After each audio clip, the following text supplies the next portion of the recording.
सनातन धर्म को किस तरह से समझें? क्या ये सिर्फ़ एक हिंदू धर्म तक ही सीमित है या पूरा विश्व किस तरह से जुड़ा है इस धर्म के माध्यम से? ये जी, बताइए। 7 ऊर्जाओं से व्याप्त ये संसार, ये सनातन है। तो सूर्य के रथ में भी 7 घोड़े हैं। आपको पहला परिचय सूर्य की किरणों से मिला कि वहां भी सनातन व्याप्त है। इस सनातन का पहला एक सूत्र है, पहला उसका डायमेंशन है जिससे सूर्य का निर्माण है। वहां केवल सनातन का पहला तत्व मौजूद है। तो 500 साल पहले संत अच्युतानंद दास जी अपने भविष्य मालिका में ये बात नहीं लिखते। भविष्य पुराण में इस समय का उल्लेख नहीं आता। इमाम मेहंदी का जिक्र इस समय के लिए नहीं आता। कल्कि की बातें इस समय नहीं होती। तो समय तो हर तरफ से हमें इंडिकेशन दे रहा है। हमें आंख बंद करके बैठे हैं कि ऐसा कुछ होता है क्या? होता है भाई, अवश्य होता है। भगवान के लिए कुछ भी असंभव है ही नहीं। हिरण्यकश्यप ने भी यही चैलेंज किया था, अगर है तेरा नारायण तो इस खंभ में से प्रकट करके दिखा। तो क्या नहीं हुए थे प्रकट? प्रकट हो गए थे, हाँ। क्या द्रौपदी की लाज नहीं बचाई? चलिए इतना आगे मत जाइए। क्या मीरा की रक्षा नहीं की भगवान ने? जहर का प्याला दिया था। तो ऐसा नहीं है कि इस समय पर भी ईश्वर अपना कार्य नहीं कर रहे हैं। लेकिन ईश्वर का कार्य उन लोगों को नजर आता है जो ईश्वर पर विश्वास करते हैं। जिन्हें ईश्वर पर विश्वास नहीं है वो ईश्वर के कार्यों को भी नकारते हैं, ईश्वर को भी नकारते हैं और अपनी दुर्गति के लिए वो स्वयं जिम्मेदार होते हैं। तो मनोज जी, जैसा आपने बोला कि परिवर्तन तो होके ही रहेगा। जी, तो ऐसे में आप सनातन धर्म की बात करते हैं। सनातन धर्म को किस तरह से समझें? क्या ये सिर्फ़ एक हिंदू धर्म तक ही सीमित है या पूरा विश्व किस तरह से जुड़ा है इस धर्म के माध्यम से? ये जी। बताइए।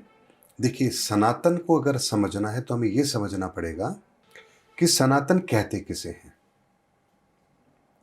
7 ऊर्जाओं से व्याप्त ये संसार, ये सनातन है। तो सूर्य के रथ में भी 7 घोड़े हैं। आपको पहला परिचय सूर्य की किरणों से मिला कि वहां भी सनातन व्याप्त है। संगीत में 7 सुर हैं। आपको वायु के तत्व के लेवल पर भी आपको उसका प्रमाण मिलता है। 7 ओशियन, 7 वंडर, सप्तऋषि मंडल। आपके शरीर के भीतर 7 ऊर्जा चक्र। आपको हर जगह प्रमाण मिल रहा है सनातन का।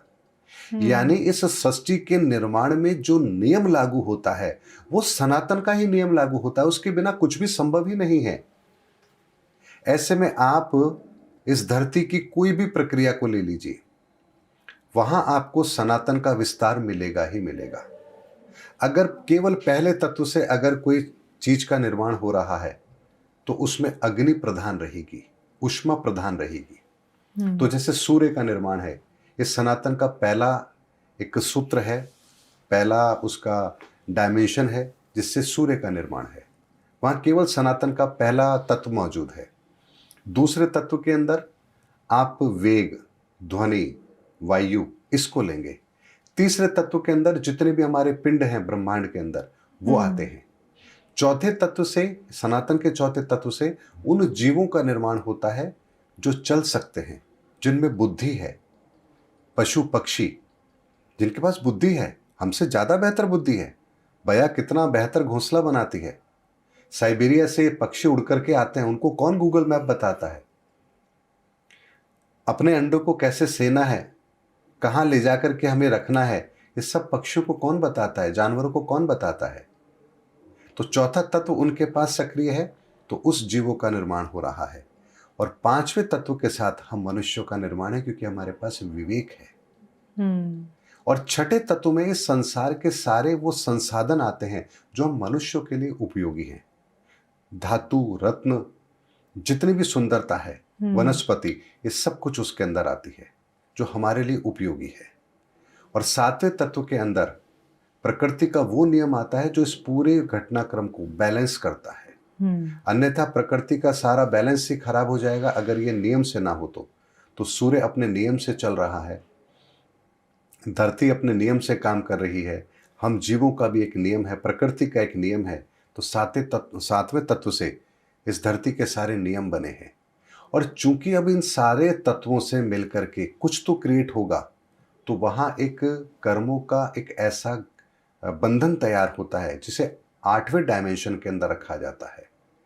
और नवा डायमेंशन वो होता है जहां इन ऊर्जाओं को पुनः मुक्त होने का रास्ता मिलता है। और जब ये ऊर्जाएं मुक्त होती हैं तब इन ऊर्जाओं को मुक्त करने के लिए शून्य में समाहित कर दिया जाता है। और शून्य में जब ये ऊर्जाएं समाहित होती हैं और एक समय के बाद में फिर इसी शून्य से पुनः इन ऊर्जाओं का प्राकट्य होता है और एक नए सृजन का निर्माण होता है। इसीलिए ब्रह्मांड में जो आप ब्लैक होल देखते हैं वो कभी तारे सितारे कोई पिंड थे, लेकिन एक प्रोसेस पूरा होने के बाद वो सारी ऊर्जाएं शून्य में समाहित हुई, उस ब्लैक होल में समाहित हुई।